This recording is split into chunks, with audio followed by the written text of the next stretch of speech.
Mañana se cumple un año de haber empezado el libro de Romanos. Y apenas vamos por el capítulo 11. Terminamos el capítulo 11 a principios del mediados del mes de diciembre pasado, tomamos una pausa y hoy vamos a reanudar el libro de Romanos que nos va a llevar al final del mes de mayo. Vamos a terminar, Dios mediante, en el mes de mayo el libro de Romanos. Así que usted calcule lo importante que es esta carta, esta epístola, este comentario teológico que hemos dedicado suficiente tiempo para masticarlo, saborearlo y aprender de él, de lo que el Señor nos enseña a través del apóstol Pablo a una carta a la iglesia de Roma. Y hemos estado, como les dije, desde enero del año pasado y llevamos 49 sermones en Romanos. Y la semana que viene vamos a tener algo muy especial porque va a ser primera vez que nuestro hermano Jesús Barros va a predicar.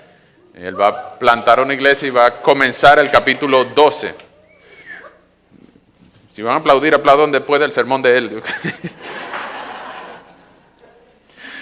Pero estamos muy animados por cómo esta carta, cómo esta epístola ha sido nutritiva para la iglesia. Hemos visto conversiones, hemos visto reconciliaciones, estamos por bautizar a varios y el Señor ha hecho maravillas a través de la exposición de las doctrinas en el Evangelio según Roma, lo que algunos han llamado el Evangelio según Romanos. Así que les aconsejamos que ustedes vivan metidos en esa carta, poquito a poquito, mastiquen, coman, traguen, digieran, rumien, porque ahí hay mucha carne, mucha comida en todo este libro. Hoy vamos a hacer algo retador. Vamos a hacer algo retador. Vamos a hacer un resumen de los primeros 11 capítulos. Y ustedes entenderán lo complicado que es predicar 3-4 versículos. ¿Cuánto más predicar 11 capítulos? No vamos a leer todo lo que vamos a predicar, vamos a leer textos selectos aquí y allá, pero esto es un resumen doctrinal del libro de Romanos. Les explico por qué. El libro de Romanos fue escrito aproximadamente en el año 67 a una iglesia que estaba compuesta por judíos y gentiles. Los autores, los teólogos dicen que muchos de los miembros de la iglesia de Roma fueron nuevos creyentes que venían del judaísmo, pero también de entre los gentiles, que no eran judíos, en el día de Pentecostés, en aquel evento en Hechos 2. Y se regresaron a su ciudad en Roma y allá formaron una iglesia, aproximadamente en el año 67 después de Cristo. Entonces Pablo le escribe diciéndoles: yo quiero ir a donde están ustedes. No solamente quiero ir a ustedes, en los primeros versículos del capítulo 1, le dice: yo quiero ir a donde están ustedes. Y quiero que ustedes, en el final, en el capítulo 16, le dice: yo quiero que ustedes me ayuden a seguir a España. Nunca llegó a España, quizá por eso no tenemos una carta a los hispanos. Tuviéramos primera, segunda, tercera, cuarta y quinta a los hispanos. Pero Pablo le escribió a casi todas las iglesias y por extensión nosotros tenemos estas cartas que ahora nos enseñan no solamente lo de que debemos creer, sino también lo que debemos hacer, cómo debemos vivir. Precisamente por eso, los primeros 11 capítulos, esa es la división teológica y práctica de Romanos, los primeros 11 capítulos son teología teórica, es decir, qué es lo que debemos creer, qué es lo que debemos saber. Hay 11 capítulos, Pablo diciéndonos acerca de la justicia de Dios. Ustedes tienen que creer esto, tienen que creer esto, tienen que saber esto, tienen que entender esto. Y todo lo que debemos saber, y a partir del capítulo 12 hasta el capítulo 15, entonces Pablo empieza a poner en práctica lo que debemos creer. No solamente la doctrina teórica, sino que ahora empieza a enseñar cómo debemos vivir según lo que creemos. Así que a partir de la semana que viene, hasta el fin de mayo, vamos a tener mucha vida práctica, vida cristiana. ¿Usted quiere saber qué es lo que debemos saber? Eso fue el año pasado. qué es lo que cómo debemos poner en práctica esto que creemos, cómo debemos vivir como cristianos a partir del domingo que viene, todos los domingos a las 9 en este mismo canal, no se lo pierdan. Hoy tenemos el resumen doctrinal. Si usted no vino algún domingo del año pasado, puede hacer 3 cosas. Lo primero que tiene que arrepentirse. Lo segundo que tiene que hacer es leer el libro de Romanos y buscar, ¿qué es lo que yo tengo que entender y saber?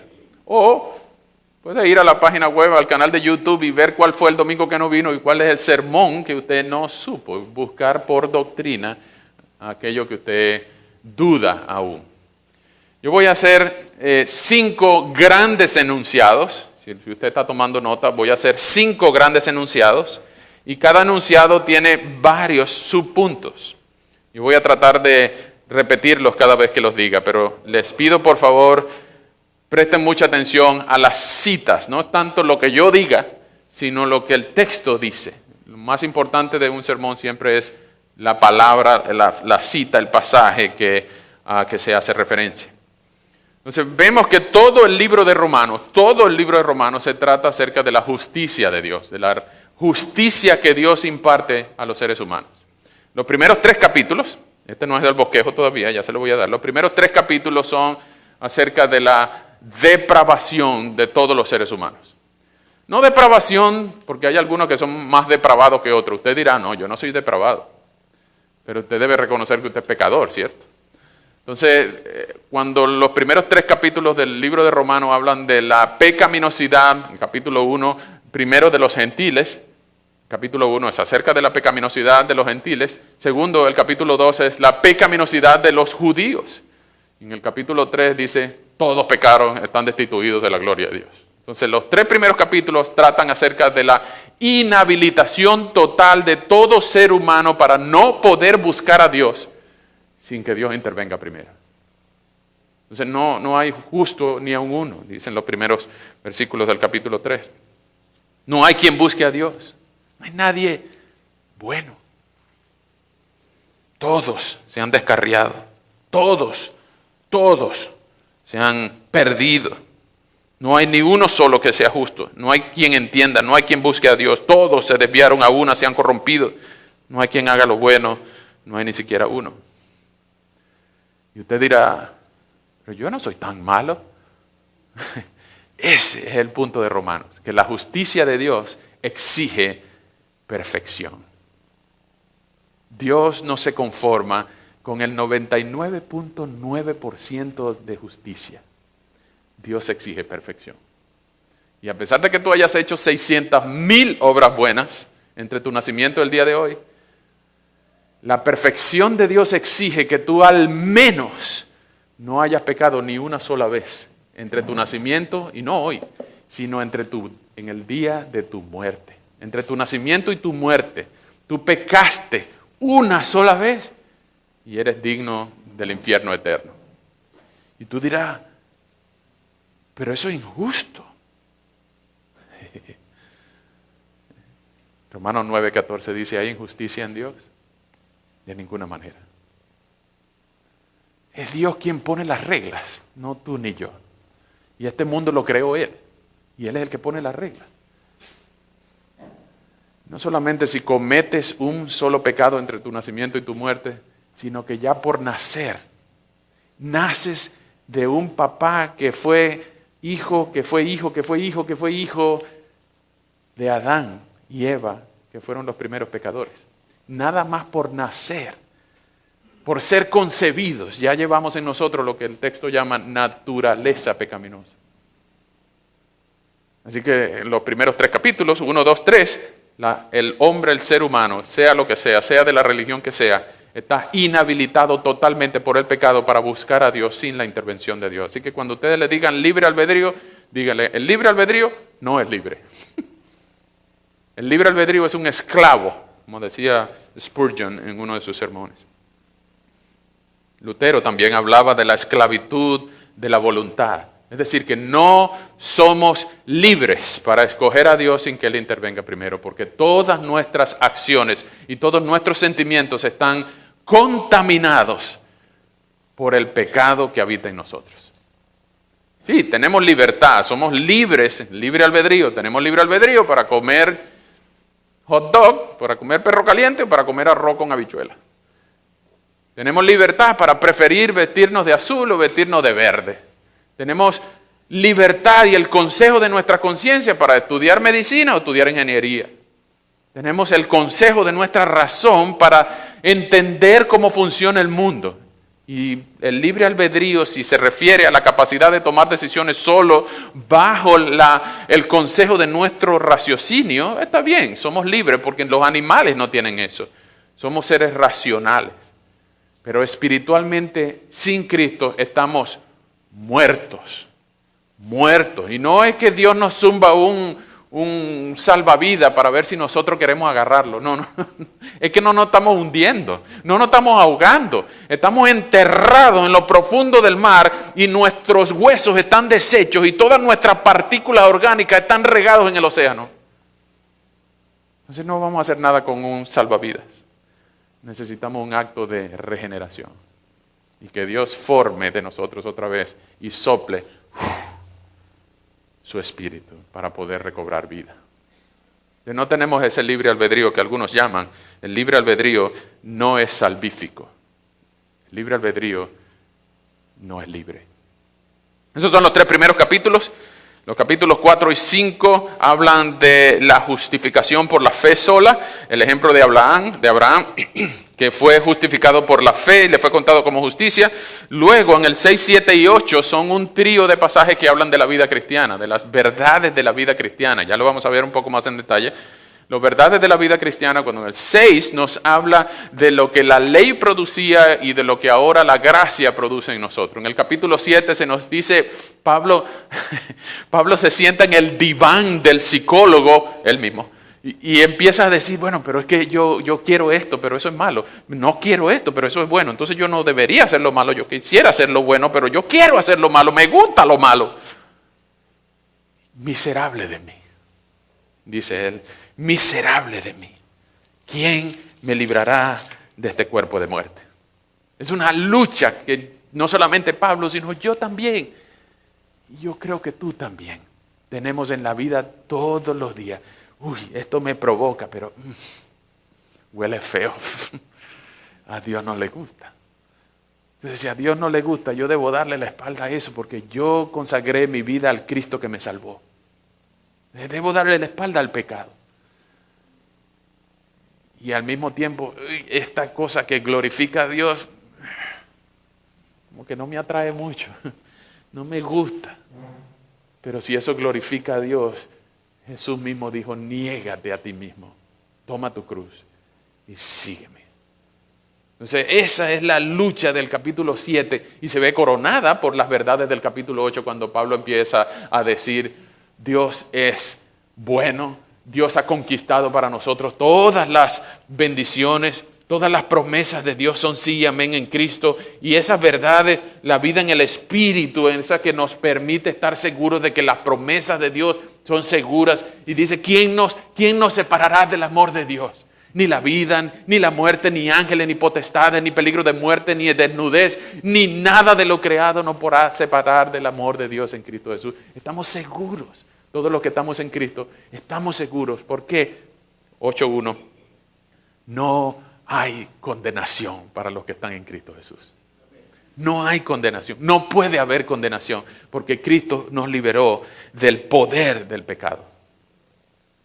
Ese es un capítulo 8 que en inglés lo llaman The Great Eight. Así que si usted está deprimido, si usted está ansioso, si usted tiene problemas de salud mental, lea el capítulo 8 3 veces en ayuna.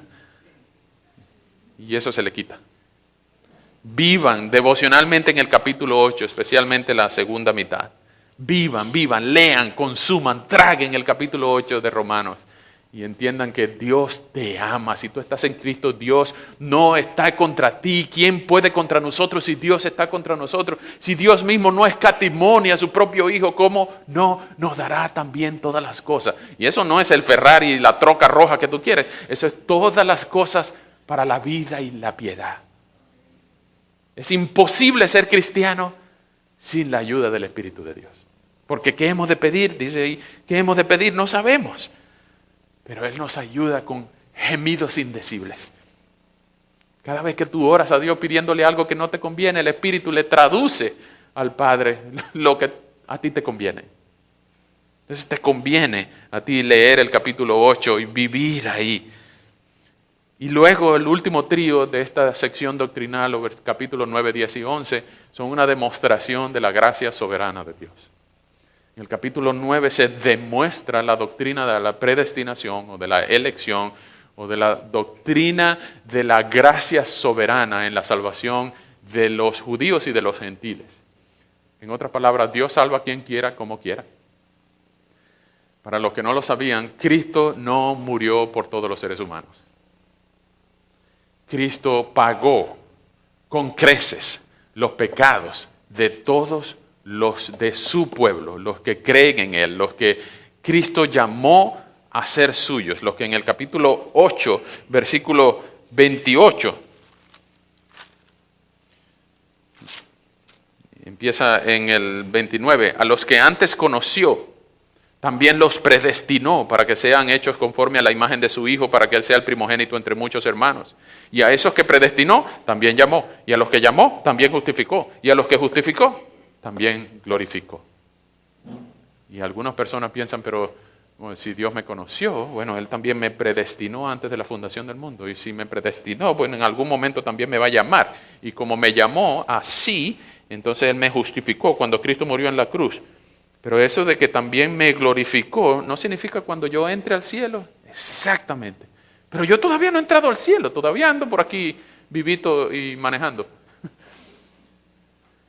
Sí, pero es que esta cadena de Golden Chain, esta cadena de la salvación está tan segura en Cristo que el apóstol, bajo inspiración del Espíritu Santo, da por sentado de que si tú fuiste conocido, predestinado, llamado y justificado, tú vas a ser glorificado. Y por eso el verbo glorificar está en pasado.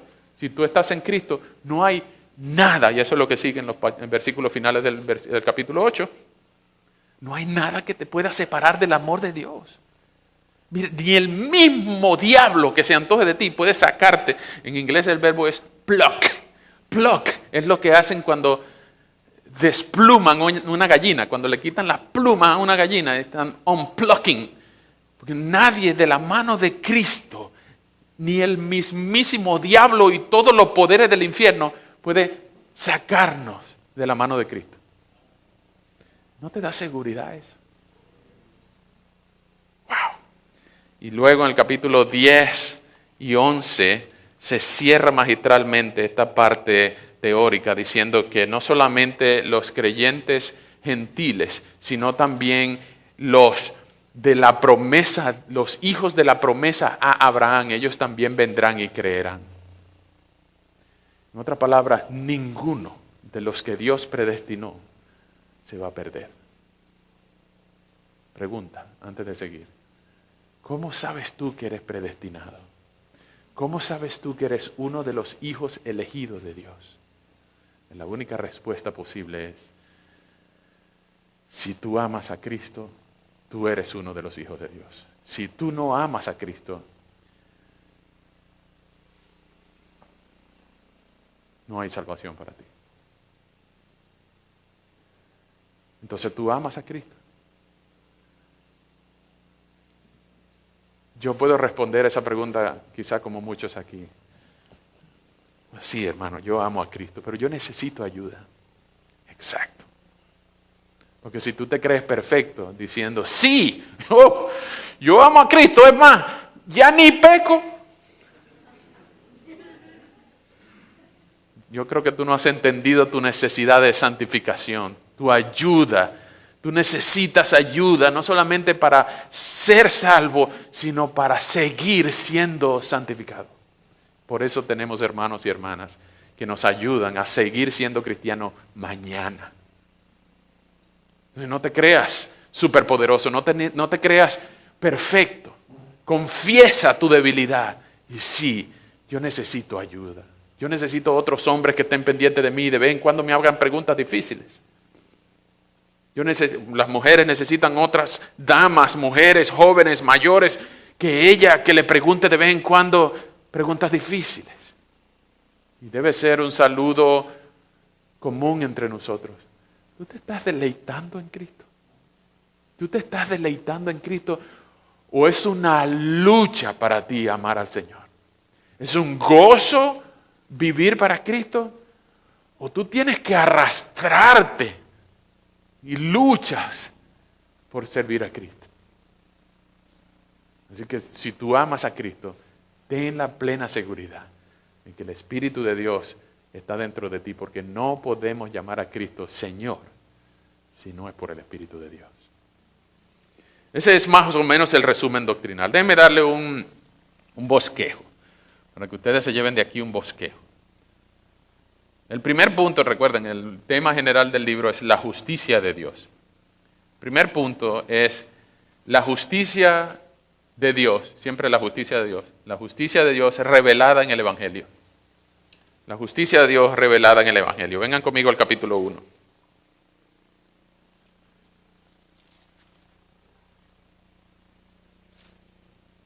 En el capítulo 1 hay un saludo del 1 al 7, hay una acción de gracia del 8 al 5, pero la justicia de Dios, el tema de la justicia de Dios se empieza a desarrollar a partir de los versículos 16 y 17. Dice, no me avergüenzo del Evangelio porque es poder de Dios para la salvación de todo aquel que cree, en primer lugar para los judíos y también para los que no lo son. Porque en el Evangelio, miren esta frase, este es el tema del libro, porque en el Evangelio se revela la justicia de Dios, que de principio a fin es por medio de la fe, tal como está escrito, el justo por la fe vivirá. Si usted quiere resumir todo el libro en un versículo, llévese el 1:17. ¿Okay? Entonces la justicia de Dios se revela en el Evangelio. Después viene el segundo punto, que es la justicia de Dios mostrada en la ira santa de Dios contra los pecadores. La justicia de Dios no solamente tiene un lado bonito, sino que también tiene un lado de ira. Y mucha gente se sorprende. Güey. ¿La ira de Dios? ¿Dios se pone bravo? No, Dios no es que se ponga bravo como mi papá, como tu papá. La ira de Dios es santa contra los pecadores que desprecian la verdad. Tengo que leer estos versículos porque es uno de los más emblemáticos de Romanos 1. Yo pienso que todos lo necesitamos en el ambiente en el que nosotros vivimos. Ya ustedes van a ver por qué. La ira de Dios se revela, esto es el 18, 1:18. La ira de Dios se revela desde el cielo contra toda impiedad y maldad de quienes injustamente retienen la verdad. Para ellos, lo que de Dios se puede conocer es evidente, pues Dios se lo reveló. Porque lo invisible de Dios, es decir, su eterno poder y su naturaleza divina, se hacen claramente visibles desde la creación del mundo y pueden comprenderse por medio de las cosas hechas, de modo que no tienen excusa. Pues a pesar de haber conocido a Dios, no lo glorificaron como a Dios, ni le dieron gracias, sino que, amárrense en los pantalones, sino que se envanecieron en sus razonamientos y su necio corazón se llenó de oscuridad. Y aunque afirmaban que eran necios, sabios, se hicieron necios y cambiaron la gloria del Dios inmortal por imágenes de hombres mortales, de aves, de cuadrúpedos y de reptiles. Y por eso Dios los entregó a los malos deseos de su corazón y a la impureza, de modo que degradaron entre sí hasta sus propios cuerpos. Cambiaron la verdad de Dios por la mentira y honraron y dieron culto a las criaturas antes que al Creador, el cual es bendito por los siglos. Amén.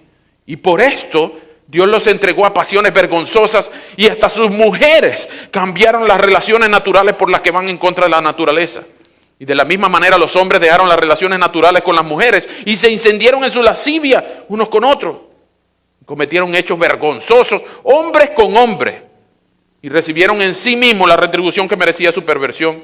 Y como ellos no quisieron tener en cuenta a Dios, Dios los entregó a una mente depravada para hacer cosas que no convienen.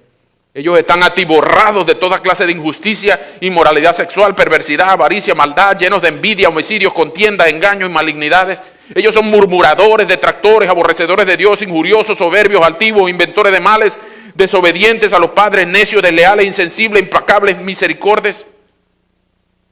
Y aunque saben bien que el juicio de Dios en cuanto a los que practican tales cosas son dignos de muertes, no solo las hacen, sino que se regodean con los que las practican.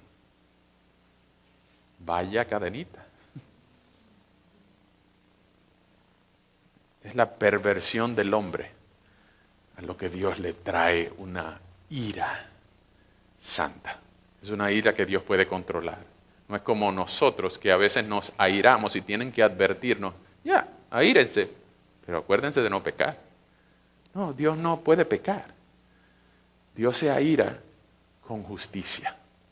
Dios se aira por las cosas malas. Es como si tú tuvieras a alguien que amas mucho y a alguien le hace daño. Tú no vas a encogerte los hombros y decir, bueno, está bien, esa persona es mala, tú tienes que aguantar. No, tú empuñas tu mano. Y si le puedes desfigurar el rostro, se lo desfigura. Por hacerle daño a alguien que tú amas. Pues no esperen menos de Dios. Siendo el omnipotente Dios, la misma Biblia dice, horrenda cosa es caer en manos del Dios vivo. Dios no se hace el loco con el pecado de la gente. Segundo punto, ya vimos la justicia de Dios que se revela en el Evangelio. El segundo punto es que la justicia de Dios se revela en la ira contra los pecadores. El tercer punto es la justicia salvífica de Dios. La justicia salvífica de Dios. Y aquí empieza desde el 3:21. Desde el 3:21, después de la conclusión, decir, mira, todos han pecado. Vamos a leer desde el 3:21 en adelante. Dice, aparte de la ley, se ha manifestado la justicia de Dios. Otra vez, la justicia de Dios. Y de ello dan testimonio la ley y los profetas. La justicia de Dios por medio de la fe en Jesucristo es para todos los que creen en Él. Recuerden, Cristo no murió por todos, Cristo murió solamente por los que creen en Él. Y eso de creer en Él no es así como que, pues yo tengo un crucifijo, yo creo en Él. Yo creo que Él es un personaje histórico. Yo creo que, mira, yo vi en estos días una película y yo creo en Él. Eso de creer significa confiar. La palabra es pisteo, es cuando tú confías. Es como cuando un niño chiquito está encima del carro y el papá le dice, y el niñito, como que si fuera a volar, se lanza porque confía en su papá. No es que cree, porque lo está viendo. Es que confía que su papá es capaz de agarrarlo para que no se aplaste contra el piso. Entonces la justicia de Dios por medio de la fe en Jesucristo es para todos los que creen en Él, porque no hay diferencia alguna, por cuanto todos pecaron y están destituidos de la gloria de Dios, pero son justificados gratuitamente por su gracia mediante la redención que proveyó Cristo Jesús. Imaginen eso. Todos los seres humanos, ya vimos en los 3 primeros capítulos, que todos los seres humanos, judíos y gentiles, están fritos, están condenados. Sin Cristo, todos somos pecadores y merecemos el infierno. Tú sin Cristo, yo sin Cristo, ¡pum!, al infierno, merezco. No solamente por la naturaleza pecaminosa, sino por mis decisiones diarias de deshonrar a Dios con mis mentiras, con mis desobediencias, con mis pensamientos, con mis palabras, con mis hechos, o incluso con mis omisiones, es decir, las cosas buenas que no hice.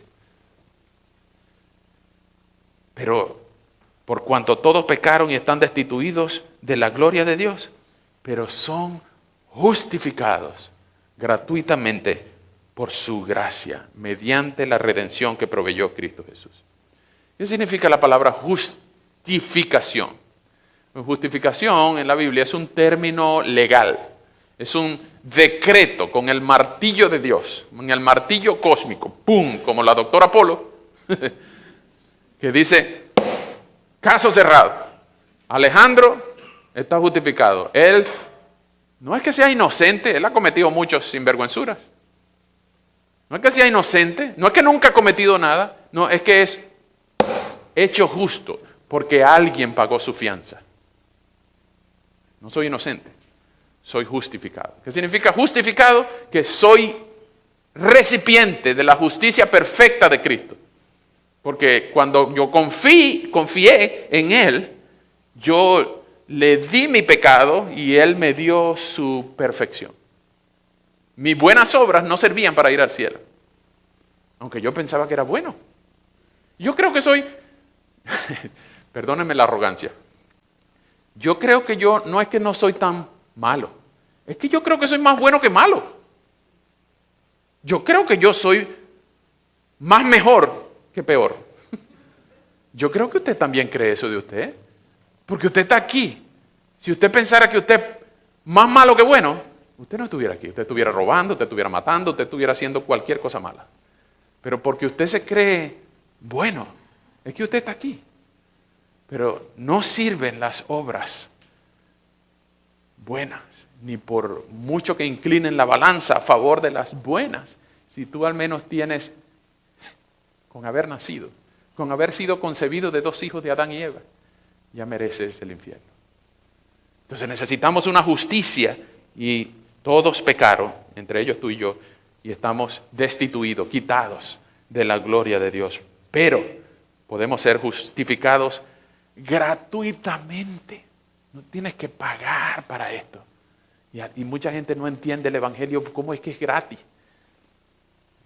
Alguna gente dice las cosas buenas no son gratis, pero no hay nada mejor que el Evangelio y es gratis.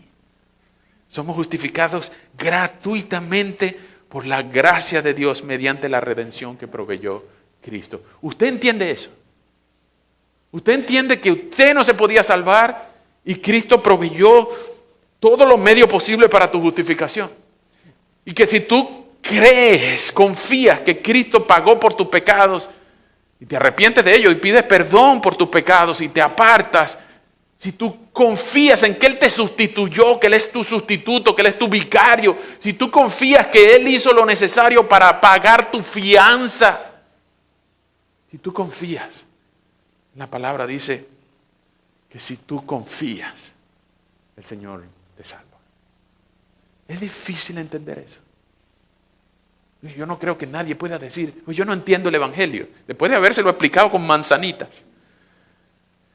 No es difícil de entender, es difícil de reconocer, porque eso requiere que tú ahora te quites del puesto de piloto y te pongas de pasajero, te pongas de copiloto, pero tienes que darle el puesto de piloto a Cristo en tu vida porque ahora Él es el Señor. Y si Él dice, brinca, tú dices, ¿qué tan alto? Si Él dice, corre, tú dices, ¿qué tan rápido? Tú no preguntas para dónde, tú no preguntas por qué, tú no preguntas para qué. Él es el Señor. Él es el Señor. Y tú entiendes lo que significa que Él sea el Señor de tu vida. Él es el capitán de tu barco, no el capitán del barco del poema de Nelson Mandela. Yo soy el capitán de mi propio barco. No. Cristo es el capitán del barco del creyente. Y Él lo va a llevar a puerto seguro. Y en Cristo estamos seguros. Si tú entiendes eso, tú entiendes el Evangelio.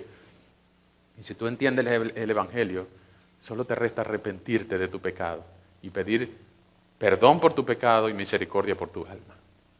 Pero a los creyentes que ya en algún momento en su pasado lo han hecho, eso es una vida diaria.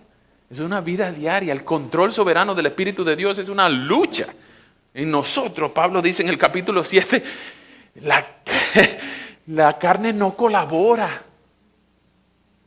La carne no colabora, el Espíritu quiere, el Espíritu está dispuesto. Pero la carne no colabora, tengo que arrastrar la carne para ir al culto de la oración cibernética a las 5 de la mañana con Franklin. Tiene alguien que arrastrarme por las greñas para allá a visitar a alguien o a evangelizar a alguien. Eso de congregarse a las 9 de la mañana, oye pastor, no lo pueden poner a las 11. La carne no quiere ser cristiana, pero el Espíritu de Dios nos ayuda en nuestra debilidad. El Señor sabe. Así que no te creas perfecto, más bien se entiende la justicia de Dios. No solamente la justicia de Dios, en la justicia de Cristo somos salvos, sino que es por fe, no puede ser por obras. Vengan conmigo al 3:27.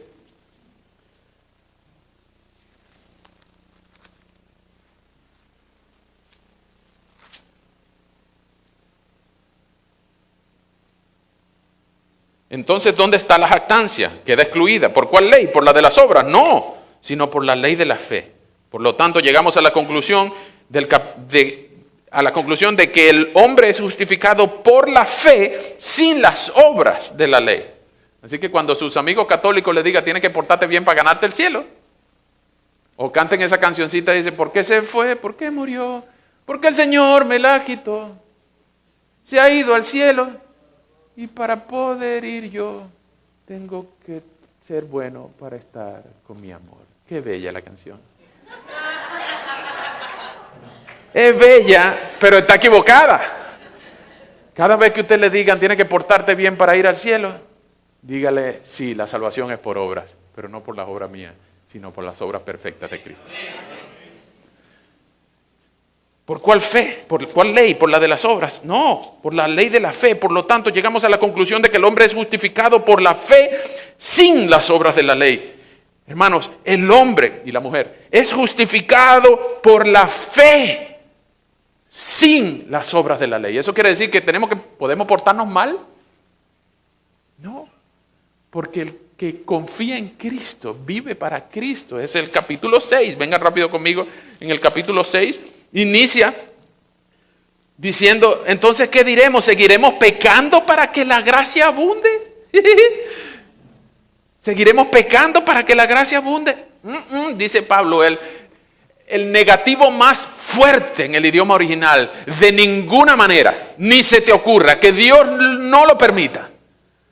Porque los que hemos muerto al pecado, ¿cómo podemos seguir viviendo en él?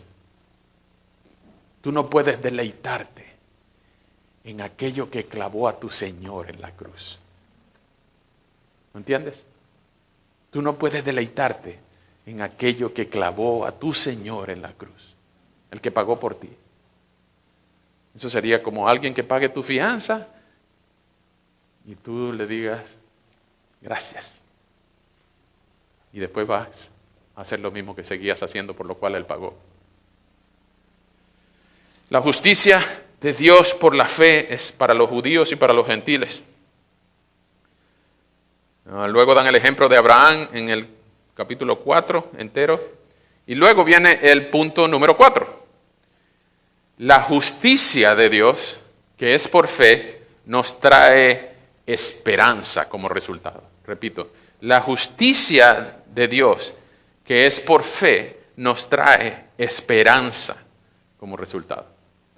Esos son los capítulos 5 al 8. No voy a abundar mucho porque usted tiene que leer el capítulo 8, le dije 3 veces en ayuna. Pero sí, vamos a ir al 5.1. Ya fuimos al 6.1 y vamos al 5.1. Así pues, justificados por la fe, tenemos paz con Dios por medio de nuestro Señor Jesucristo. Usted tiene que aprenderse ese versículo de memoria. Y si alguien te pregunta, mira, ¿cómo están tus cuentas con Dios? ¿Cómo estás tú con Dios?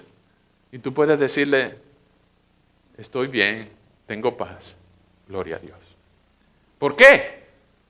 Porque Él me regaló fe para creer y justificados por la fe, tenemos paz para con Dios por medio de nuestro Señor Jesucristo. En otras palabras, cristiano, hermano, hermana, si tú ya estás en Cristo, Dios no te está viendo con una mira telescópica y un rifle para esperar que te equivoques y... No, Dios no está en contra tuya. Dios ya no te ve con tu cara. Dios ya no te ve como si fueras tú mismo. Dios te ve como si fuera su amado hijo. Hace días me encontré a un hermano, yo no sé si yo les he hablado del ID de Cristo, del carnet de Cristo. Cada vez una vez yo prediqué en su iglesia, ni recordaba eso, pero cuando yo prediqué en su iglesia, yo les dije que en el Evangelio, ese glorioso intercambio que cantábamos, en el Evangelio es como si Cristo me hubiera dado su ID y yo le hubiera dado mi ID, hubiéramos hecho un intercambio de ID, de carnet, de identificación. Porque cuando yo iba al cielo y quería entrar en el nombre de Alejandro Molero, y quería abrir la puerta con mi ID, en vez de sonar ¡ting!, sonaba ¡eh! Y otra vez intentaba y me lo pasaba por aquí. y lo limpiaba porque parecía que no funcionaba. No, porque yo soy pecador, yo no puedo entrar al cielo, al trono de Dios. En Hebreos dice que nosotros tenemos que entrar en el nombre de nuestro sumo sacerdote, en el nombre de Cristo. Por eso es que cuando nuestras oraciones terminan en el nombre de Cristo, no significa cambio y fuera. Significa precisamente que yo no puedo usar mi ID, sino que estoy usando el ID de Cristo. Y cuando yo quiero entrar al trono de Dios con el ID de Cristo, suena ¡pim! Y la puerta se abre. Porque su justicia perfecta me fue regalada a mí cuando Él pagó mis pecados en la cruz. Ahora, Él no se quedó muerto ahí por mis pecados. Imagínate los muchos pecados míos. Y si le suman los tuyos, peor todavía. Pero Él dice el capítulo 6, 6:23, que la paga del pecado es ¿qué? Muerte. Entonces, si alguien comete pecado, tiene que morir. Pero Él no cometió pecado, pero estaba pagando los míos y los tuyos. Entonces, ¿qué? Murió. Pero la historia no queda ahí. 3 días después, la tierra tembló. La piedra grandota fue movida. El sello romano fue roto. Y todo el portento del universo que fue creado con una sola palabra, sea la luz. En ese momento se concentraron como una lupa en la puerta de esa tumba para que el resplandeciente brillo del Cristo resucitado se diera a conocer a todos aquellos que estaban presentes, que lo conocieron, que 2000 años después pueden conocer de Él y que está disponible para todo aquel que en Él cree no se pierda, sino que tenga vida eterna. Cristo resucitó. Y la esperanza es que como Él pagó y resucitó, ahora Él está libre del pecado que pagó y no cometió. Y tú y yo estamos libres del pecado que sí cometimos, pero que Él pagó por nosotros. Entonces, esa es la justicia de Dios. Dios no se hace loco. Si ustedes piensan en la justicia de Dios, piensen algún día en la cruz. ¿Es Dios justo? Sí. La cruz es la demostración de que Dios es justo. Dios no se hizo loco y metió nuestro pecado debajo de la alfombra. No, Él nos lo cobró, no en nuestra carne, sino en el cuerpo de Cristo, que nosotros comemos simbolizamos cada primer domingo de mes. Y esto es profundo, hermanos. Si tú estás en Cristo, Dios no está en contra tuya. Dios no te está viendo con una mira telescópica esperando equivocarte. Pero si tú no estás en Cristo, si Cristo no es tu Señor, si tú eres creyente, puedes ir a decírselo a todo el mundo y a advertirle a cualquiera que no esté en Cristo. Yo no quiero, bueno, sí quiero. Yo iba a decir que no quiero asustarlos, pero si esto les asusta y vienen a Cristo, pues vengan a Cristo aunque sea por miedo. Pero si usted no está en Cristo, la justicia de Dios que fue pagada en Cristo y todo el poder y de los pecados de los creyentes que fue pagado y aplastado con la ira de Dios sobre su propio Hijo, esa misma ira, si tú no estás en Cristo, si tú no confías en Él, esa misma ira santa de Dios, algún día te va a aplastar a ti por toda la eternidad. Y si tú no estás en Cristo y estás aquí, si estás oyendo, tú no tienes que llegar al cielo, a la puerta del cielo diciendo, yo no sabía. Yo no sabía. Pues ahora sí sabes. Yo soy el camino, la verdad y la vida, dijo Cristo. Y nadie, absolutamente nadie, puede llegar al Padre si no es por mí. Así que tú tienes tiempo de venir a Cristo. Aún hoy hay chance. No sabemos si mañana habrá chance o pasado mañana, dentro de 100 años, no sabemos. Pero aún hoy hay chance. Así que no te acuestes hoy sin pensar en serio. ¿Dónde yo voy a pasar la eternidad? ¿Cómo estoy seguro de que Cristo pagó por mí? ¿Cómo estoy seguro de que mis pecados han sido perdonados? ¿Cómo puedo creer, confiar? Si tú necesitas ayuda para eso, cualquiera de los que te invitó, cualquiera de los hermanos de esta iglesia, felices de ayudarte. Si nadie te ayuda, ven conmigo. Yo te ayudo. Porque esta es nuestra misión de vida. Nosotros algunos somos maestros, algunos somos ingenieros, abogados, contadores, pero por sobre todas las cosas, nuestra misión en la vida es darle gloria a Dios y hacer discípulos de Cristo.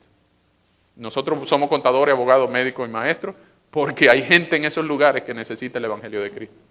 Necesita conocer de la justicia de Dios. Entonces, en el Evangelio, en la justicia de Dios que es por fe, tenemos esperanza como resultado. Lo primero que tenemos es en el 5:1 al 11. En el 5:1 al 11 tenemos los resultados de la justificación.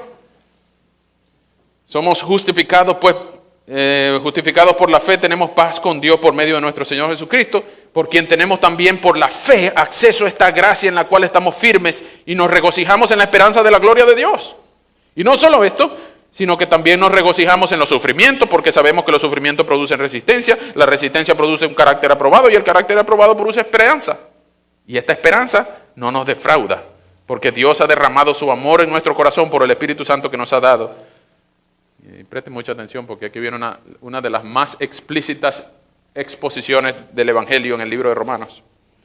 Porque a su debido tiempo, cuando aún éramos débiles, Cristo murió por los pecadores. Es difícil que alguien muera por un justo, aunque tal vez haya alguien que se atreva a morir por una persona buena. Pero Dios muestra su amor por nosotros en que cuando aún éramos pecadores, en otra palabra, Dios no nos salvó porque yo me arrepentí, no, yo me arrepentí porque Cristo me regeneró. Cuando aún éramos pecadores, Cristo murió por nosotros. Si usted quiere llevarse un versículo evangelístico de Romanos, llévese 5:8. Dios muestra su amor por nosotros en que cuando aún éramos pecadores, Cristo murió por nosotros. Pero tú pudieras decir, ahí se dice que Cristo murió por todos. No. El versículo que viene, el 9, dice, con mucha más razón, ahora que ya hemos sido justificados en su sangre, seremos salvos del castigo por medio de él. Porque si cuando éramos enemigos de Dios fuimos reconciliados con él mediante la muerte de su Hijo, mucho más ahora que estamos reconciliados, seremos salvos por su vida. Y no solo esto, sino que también nos regocijamos en Dios por medio de nuestro Señor Jesucristo, por quien ahora hemos recibido la reconciliación. ¿Qué es la reconciliación? Exactamente los matrimonios saben a qué se refiere eso. No te rías que contigo. Cuando uno está peleado con la esposa o el esposo, uno duerme juntos, pero no como cucharita. Estamos bravos. No me hable. Pero cuando Cristo murió por nosotros, Él nos reconcilió. Reconcilió. Estuvimos otra vez en concilio, en concierto. No es que Dios se adaptó a mis normas, no, sino que Cristo pagó mi ofensa. Cristo pagó tu ofensa y Él te trajo por las orejas. Así como cuando nuestra mamá nos llevaba. Perdón. Y Cristo nos hizo venir voluntariamente. Voluntariamente. Él no nos trajo obligados. Anoche le decíamos a una señorita, piensa en lo que te conviene. Nada más asuntos de conveniencia. Piensa en lo que te conviene. Y aplicándolo a nosotros hoy aquí. ¿Te conviene o no que Cristo sea tu Señor? Algunas personas dicen, sí, claro, pero yo no estoy dispuesto a que Él sea mi Señor. Porque entonces voy a tener que dejar de beber, voy a tener que dejar de bailar, voy a tener que dejar de fumar, voy a tener que dejar de hacer groserías y voy a tener que dejar de ir para la parranda que a mí me gusta y echarme mi chela de vez en cuando. Sí, es verdad, tienes que dejar de hacer todo eso. Tienes que dejar de hacer las cosas malas. Si es que al caso alguna de esas no es mala, pero de eso hablamos otro día. La cosa es que si tú amas tu pecado, no amas a Cristo. No puedes servir a dos señores. O amas a Cristo o odias a Cristo. Pero Cristo no te va a salvar por aproximación, por herencia. Dios no te va a salvar por linaje. Dios no te va a salvar. No. Es que si tú amas a Cristo, si tú eres de Cristo, tú vienes a Él en arrepentimiento y fe, vienes voluntariamente, vienes pidiendo perdón, entendiste que sin Cristo no tienes salvación. y vas a venir como un corderito. Vas a venir tranquilito, porque no solamente te conviene, sino que tú entiendes que no tienes otra opción para ser salvo. Y nadie en su sano juicio va a decir, yo no quiero a Cristo, yo quiero ir para el infierno. Nadie en su sano juicio va a decir eso. Lo que la mayoría de la gente dice es, yo no quiero a Cristo, pero quiero ir al cielo. Pues no hay cielo sin Cristo. No hay cielo sin Cristo. Y aún el infierno, si Cristo está y gobierna ahí y tiene su comunión con todos los que están en el infierno se convertiría en el cielo si Cristo tiene comunión con lo que está allí. Pero el infierno es justamente definido como el lugar de castigo donde Dios no es que no está, es que aplasta con su ira eterna a todos los condenados. Y no se extingue el alma, sino que el sufrimiento es consciente por toda la eternidad, donde la llama no se apaga, el gusano no se muere. Y allí será el llanto y el crujir de dientes. Tú no tienes que llegar ahí. Tú puedes venir a Cristo hoy. Así que ya hay esperanza en la justicia de Dios que es por fe. Se habla del triunfo del pecado de Cristo sobre el pecado de Adán. Se habla del Cristo como el postrer Adán en los 5:12 al 21. Se habla del triunfo de la gracia sobre el poder del pecado en el capítulo 6. El triunfo de la gracia sobre el poder del pecado. Se habla sobre el triunfo de la gracia sobre el poder de la ley en el capítulo 7. Y se hace una comparación entre la ley y el pecado en el 7:7 al 25. Pero sobre todo, en lo que les he dicho, la vida en el Espíritu en el capítulo 8. Y esto es muy importante que resaltemos los versículos 18 al 39. No puedo leerlos todos, pero la seguridad de salvación que tenemos en los versículos 8 del 18 al 39. Eso se llama The Golden Chain, o la cadena de oro de la salvación. Yo voy a leerlo desde el 28, 8:28 al 39. Ahora bien, sabemos que Dios dispone todas las cosas para el bien de los que lo aman, es decir, de los que Él ha llamado de acuerdo a su propósito. Porque a los que antes conoció, también los predestinó para que sean hechos conforme a la imagen de su Hijo, para que Él sea primogénito entre muchos hermanos. Y a los que predestinó, también los llamó, y a los que llamó, también los justificó, y a los que justificó, también los glorificó. ¿Qué más podemos decir? ¿Qué más podemos decir? Que si Dios está a nuestro favor, nadie podrá estar en contra de nosotros. El que no escatimó ni a su propio Hijo, sino que lo entregó por todos nosotros, ¿cómo no nos dará también con Él todas las cosas? ¿Quién acusará a los escogidos de Dios? Dios es el que justifica. ¿Quién es el que condenará? Cristo es el que murió, más aún el que también resucitó y el que además está sentado a la derecha de Dios e intercede por nosotros. ¿Qué podrá separarnos del amor de Cristo? Tribulación, angustia, persecución, hambre, desnudez, peligro, espada. Y como está escrito, por causa de ti siempre nos llevan a la muerte y somos contados como ovejas de matadero. Sin embargo, en todo esto somos más que vencedores por medio de aquel que nos amó, y por lo cual estoy seguro que ni la muerte, ni la vida, ni los ángeles, ni los principados, ni la potestad, ni lo presente, ni lo porvenir, ni lo alto, ni lo profundo, ni ninguna otra cosa creada, nos podrán separar del amor de Dios que Dios nos ha mostrado en Cristo Jesús nuestro Señor. ¡Wow! Entonces tú puedes estar seguro de tu salvación. Mi trabajo como pastor es darte a ti seguridad de salvación. Si tú estás en Cristo, no te puedes perder. Pero si tú no estás en Cristo, no te puedes salvar. ¿Salvar de qué? De la condenación del infierno, del pecado que te toca por ser pecador. ¿Eso te asusta? Qué bueno. Ven a Cristo en arrepentimiento y fe y no tardes más. No tardes más. No solamente te conviene, sino que muchos de los presentes que están aquí pueden decir que es la mejor decisión que han tomado en toda su vida. ¿Cierto? Muy bien, el último trío de capítulos es 9, 10 y 11. Y aquí voy a ir un poco más rápido, ¿ok? Este es el quinto punto. La justicia de Dios en la gracia soberana. La justicia de Dios en la gracia soberana de Dios. El capítulo 9 son la doctrina de la predestinación o la doctrina de la elección. En la Biblia hay un cierto grupo de gente que lo llaman los escogidos, los predestinados, los elegidos. En la Biblia hay un cierto grupo de gente que no es que son la maravilla del mundo. En 1 Corintios se nos dice, ustedes no son muy sabios, ustedes no son la gran cosa.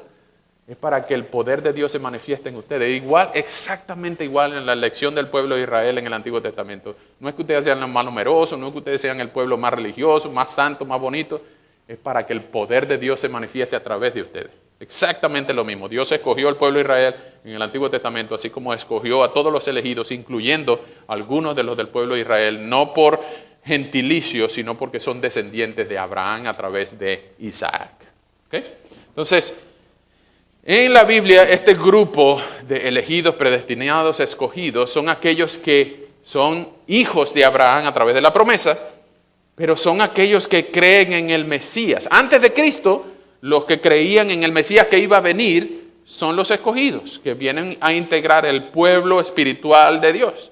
Pero después de Cristo, todos los que creen en el Mesías que ya vino, no en el que iba a venir, sino en el Mesías que ya había venido, es una fe retrospectiva, una fe hacia el pasado. La fe de los antiguos es una fe hacia el futuro, pero la fe de nosotros, porque Cristo ya vino, es una fe hacia el pasado, donde creemos que Cristo es el Mesías prometido en el Antiguo Testamento y ahora por todas las promesas y las profecías, Él cumplió lo que se exigía del rey, hijo de David, que se sentaría en el trono de David por siempre. Entonces, se dice que Dios salva a quien Él quiere. Dios escoge a quien Él quiere. Vengan conmigo en el capítulo 9. Vamos a leer desde el 14 hasta el 24. 9, 14. ¿Qué diremos? ¿Dios es injusto? No, de ninguna manera. Porque Dios dijo a Moisés, tendré misericordia del que yo quiera y me compadeceré del que yo quiera. Así pues, resalte esto, así pues, no depende de que el hombre quiera o se esfuerce, sino que de Dios, que Dios tenga misericordia. Wow. Déjeme leerlo otra vez, creo que no lo entendimos bien. No depende de que el hombre quiera o se esfuerce, sino de que Dios tenga misericordia. Entonces tú no apeles a tus buenas obras, a portarte mejor, a hacer una meditación trascendental, a hacer, o a esforzarte para cambiar tus deseos pecaminosos por deseos bondadosos. Sí, hazlo, pero no para ser salvo, sino porque Dios ya te ha salvado. No depende de que el hombre quiera o se esfuerce, sino de que Dios tenga misericordia. Porque la Escritura le dice a Faraón, te he levantado precisamente para mostrar en ti mi poder y para que mi nombre sea anunciado por toda la tierra. De manera que Dios tiene misericordia de quien Él quiere tenerla y endurece a quien Él quiere endurecer. Pero tú me dirás, ¿por qué Dios todavía entonces nos echa la culpa? ¿Quién puede oponerse a su voluntad? Pero tú, hombre, ¿quién eres para discutir con Dios? ¿Acaso el vaso de barro le dirá al que lo formó por qué lo hizo así? ¿Que no tiene derecho el alfarero de hacer del mismo barro un vaso para honra y otro para deshonra? ¿Y qué si Dios, queriendo mostrar su ira y dar a conocer su poder, soportó con mucha paciencia los vasos de ira que estaban preparados para la destrucción? ¿Y qué si para dar a conocer las riquezas de su gloria se las mostró a los vasos de misericordia que Él de antemano preparó para esa gloria? Esos somos nosotros, a quienes Dios llamó no solo de entre los judíos, sino también de entre los no judíos, los gentiles. Wow. En otras palabras, hermanos amados, si tú estás aquí, no es porque tú eres muy inteligente, muy sabio, muy bonito, hijo de fulano, o has sido cristiano toda tu vida. Alguien nos ha dicho en una entrevista de membresía, yo he sido cristiano toda mi vida. Yo nací en un hogar cristiano. Okay, ¿tú alguna vez te has arrepentido? No es porque tú te arrepentiste que eres cristiano. Es porque Dios te escogió. Es porque Dios te predestinó. Es porque Dios te eligió. Ahora, y esto va con todos nosotros, y con todos los que se llaman reformados, calvinistas, monergistas, y etcétera. Cuando uno entiende que sí, muy posiblemente y definitivamente tú eres predestinado, elegido, escogido, Tú no vas a sacar tu pecho y levantar tu mentón para decir, wow, ahora yo soy importante. Tremenda pieza de arte que hizo Dios conmigo. No, eso no nos hace altaneros. La predestinación nos humilla. Nos humilla tanto que ahora queremos ir a buscar a otros escogidos, a otros predestinados, a otros elegidos, que no tienen una E en la frente para nosotros saber quién es escogido y quién es predestinado. No sabemos, nadie sabe. Solo Dios tiene la lista en su mano. Y nosotros tenemos que compartir el Evangelio con todo el mundo. Creamos o no creamos que sea predestinado, escogido. No, tenemos que predicarle a todo el mundo porque solo Dios sabe quién Él va a salvar. Y nosotros tenemos que predicarle a todo el mundo. A los de aquí cerca, a los de más allá y a aquellos en el planeta que aún no tienen una Biblia en su idioma. Así que si esto te carga y pregunta qué pasaría con los indios de las Islas Salomón, qué pasaría con los indígenas de las selvas australianas, sin Cristo están perdidos. Dice, no uses esa excusa para dejar de creer en Dios, sino usa esa carga que Dios te está poniendo en el corazón para hacer algo, sino ir, por lo menos enviar a alguien o traducir la Biblia, ofrendar o al menos orar por lo que sí están yendo. Y por último, hermanos, cuando Pablo termina esta parte doctrinal de estos 11 capítulos, yo quiero que ustedes presten, este es el punto culminante, este es como el gran final de la primera parte de los 11 capítulos en Romanos. Este es como cuando salen las letricas, antes de que salgan las letricas en la película, Pablo concluye. Capítulo 11, versículo 33. Romanos 11, 33. Pablo, yo me imagino escribiendo, y ya no puede más con el peso de esta revelación, las cargas doctrinales, las doctrinas tan profundas, la justicia de Dios que fue pagada por Cristo a favor de todos los creyentes, y todas estas doctrinas tan condensadas y tan fuertes y tan significativas. Pablo, yo me lo imagino, esto no lo narra la Biblia, yo me lo imagino escribiendo en un escritorio y se tira al piso y empieza a llorar y dice, qué profundas son las riquezas de la sabiduría y del conocimiento de Dios. Cuán incomprensibles son sus juicios e inescrutables sus caminos. Porque ¿quién ha entendido? ¿Quién puede entender la mente del Señor? Esto es una cita de Isaías 40. ¿Quién ha sido el consejero de Dios? ¿Quién le ha enseñado todas estas doctrinas? ¿Quién lo ha hecho tan sabio? ¿Quién ha hecho a Dios tan poderoso? Solo Él mismo. Profundidad de las riquezas, de la sabiduría y del conocimiento de Dios. Versículo 34. Porque ¿quién ha entendido la mente del Señor o quién ha sido su consejero? Hermano, ¿quién le dio a Él primero para que tenga que devolvértelo? Es una cita de Job. Entonces, y esta es la conclusión de los 11 primeros capítulos, ciertamente de Él, por Él y para Él son todas las cosas. A Él sea la gloria por siempre.